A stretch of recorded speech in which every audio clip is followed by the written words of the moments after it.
ముదిగుబ్బ మండలంలోని క్రాంతి మండల సమైక్యలో జరుగుతున్న అవినీతిపై Mudigubba mandal Telugu Desam party cluster incharge Manohar Naidu తీవ్రస్థాయిలో ఫైర్ అయ్యారు. శనివారం ఐకేపీ కార్యాలయానికి వెళ్ళి ఏపీఎం హేమలతతో ఆయన వాదించడం జరిగింది. గత వైసీపీ ప్రభుత్వంలో పనిచేస్తున్న యానిమేటర్లను అలాగే కొనసాగిస్తూ కూటమి ప్రభుత్వం అధికారంలోకి వచ్చి 6 నెలలు గడుస్తున్నా ఇంతకు వరకు వారినే ఎందుకు కొనసాగిస్తున్నారంటూ ప్రశ్నించారు.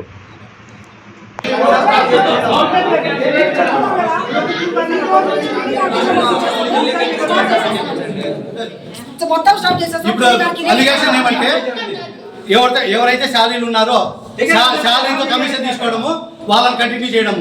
ఇక్కడ బయట అలిగేషన్ ఏదైతే డబల్ శాలరీతో కమిషన్, ఎందుకంటే మిమ్మల్ని కంటిన్యూ చేస్తాము, మీ శాలరీలో మాకు కమిషన్ ఏంటి, ఇదే జరుగుతుంది తప్ప ఇక్కడ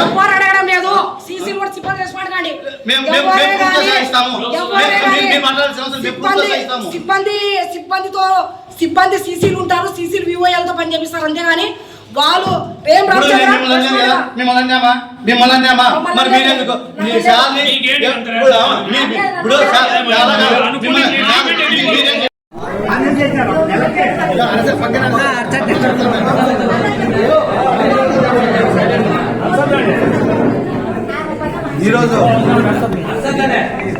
ఈరోజు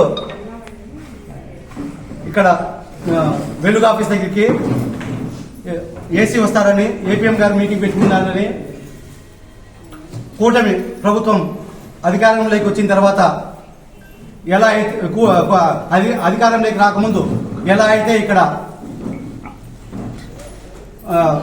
అయితే ఫండ్స్ మిస్యూజ్ చేశారో, ఎలా అయితే అనధికారికంగా డబ్బులు డ్రా చేశారో, శ్రీది నుంచి ఎక్కడైతే అధికారం లేకపోయినా సరే శాలరీలు శ్రీది నుంచి డ్రా చేయడానికి అధికారం లేకపోయినా సరే అధికారం చేశారో వాటి మీద అడగడానికి ఈ డ్వాక్రా ఆఫీస్ రావడం జరిగింది. కాకపోతే మేము గత వైసీపీ ఎన్డీఏ ప్రభుత్వం అధికారంలోకి వచ్చినప్పటి నుంచి వారం గడచక ముందు నుంచి మేము ఇక్కడ రిప్రజెంటేషన్ ఇస్తున్నాము. పాత వాళ్లకు బాధ్యతలు ఉండవు, కొత్త వాళ్ళని తీసుకోండి, గవర్నమెంట్ మారింది, అనిమేటర్లు కొద్దిగా బయట మిస్యూజ్ చేస్తున్నారు, మీ పవర్ మిస్యూజ్ చేస్తున్నారు, బ్యాంకులోకి పోయేసి లోన్లు ఇప్పిస్తామని చెప్పేసి డ్వాక్రా మహిళల దగ్గర డబ్బులు డిమాండ్ చేస్తున్నారు. వీటి మీద చర్యలు తీసుకోండి అని చెప్పేసి మేము గత 4 నెలల నుంచి 3 నెలల నుంచి ఈ ఆఫీస్ దగ్గరికి వచ్చి డిమాండ్ చేస్తూనే ఉన్నాము. ఇక్కడ ఏంటంటే ఇక వీళ్ళ ఉద్దేశము కూటమి మధ్య అనైక్యత ఉంది, కూటమి నాయకుల మధ్య అనైక్యత ఉంది అని చెప్పేసి టీడీపీ నాయకులు వస్తే బీజేపీ నాయకుల మీద చెప్పడము, బీజేపీ నాయకులు వస్తే టీడీపీ నాయకుల మీద చెప్పడము, వీళ్ళిద్దరూ వస్తే జనసేన నాయకుల మీద చెప్పడము, ఇలాగే వీళ్ళు గడుపుకుంటూ ఇంకా అలిగేషన్ ఎవరైతే వైసీపీ గవర్నమెంట్ లో పనిచేసినారో వాళ్ళనే కంటిన్యూ చేస్తూ వాళ్ళకి ఇచ్చే శాలరీలో కమిషన్ తీసుకుంటూ వాళ్ళను పని చేపిస్తున్నారని చెప్పేసి బయటంతా సరే అలిగేషన్ చేస్తున్నారు. వాటి మీద ఎప్పుడు అడిగినా సరే మేము చర్యలు తీసుకుంటాము, సమగ్ర విచారణ చేపిస్తామని తప్ప ఇంతవరకు దాని మీద ఏది చర్య తీసుకోలేదు. కాబట్టి మేము ఇప్పటికైనా, ఎందుకంటే ఎన్డీఏ గవర్నమెంట్ సంక్షేమానికి అభివృద్ధికి మారిపోయారు. ఎన్డీఏ గవర్నమెంట్ వచ్చిన తర్వాత డ్వాక్రా మహిళలు కానీ డ్వాక్రా గ్రూపులు కానీ 3 లక్షలు ఉండేది 5 లక్షలు ప్రతి గ్రూప్ కు ఫండ్స్ పెంచినారు, వాళ్ళ 0 వడ్డీ ఫండ్స్ పెంచినారు, వాళ్ళకన్నీ నిధులు విరివిగా వాళ్ళ అభివృద్ధి కోసం కానీ, వాళ్ళు చిన్న యూనిట్లు ఏర్పాటు చేసుకోవడం కానీ, వాళ్ళ ఉపాధి కోసం కానీ చాలా ఫండ్స్ ఉదారంగా రిలీజ్ చేస్తున్నారు.